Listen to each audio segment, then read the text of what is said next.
Nearly 2 years after Helene, the National Park Service is preparing to clear storm debris along parts of the Blue Ridge Parkway in September. Yeah, but as News 13's Madison Adams shows us, a local conservation group wants changes before it begins.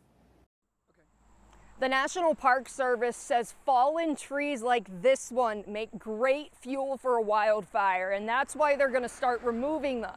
Today, I spoke with a conservation group in Asheville who just created a petition asking them to scale back the project.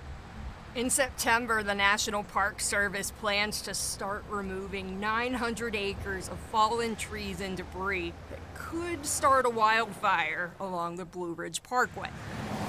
600 acres are in Buncombe County. You're worried it could be more than 900? Yeah, I mean, there's still that other 2,000 acres out there that they've tabled for now, but they haven't committed to not going back, say, in future months. MountainTrue created a petition earlier this month. One that's more focused on conservation and less on make work and lucrative contracts for federal contractors. It now has more than 1,500 signatures. Josh Kelly is the Resilient Forest Director at MountainTrue. They're sending the petition to the National Park Service and elected leaders in Washington.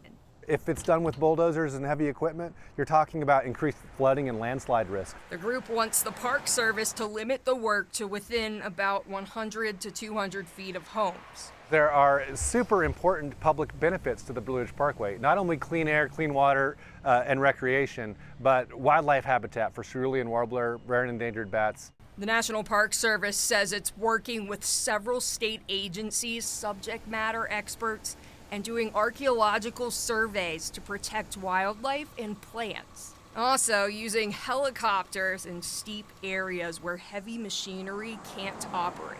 One downside to this project, if it's done with commercial logging techniques like the Park Service has proposed, is that it will require closing at least one lane of the parkway to haul logs out of logging trucks. And if that's beginning in September and going through October, November, that's a really important time for people to get on the parkway and see the pretty leaf colors change, and really important time for local economies. And it's something that the Park Service should really address.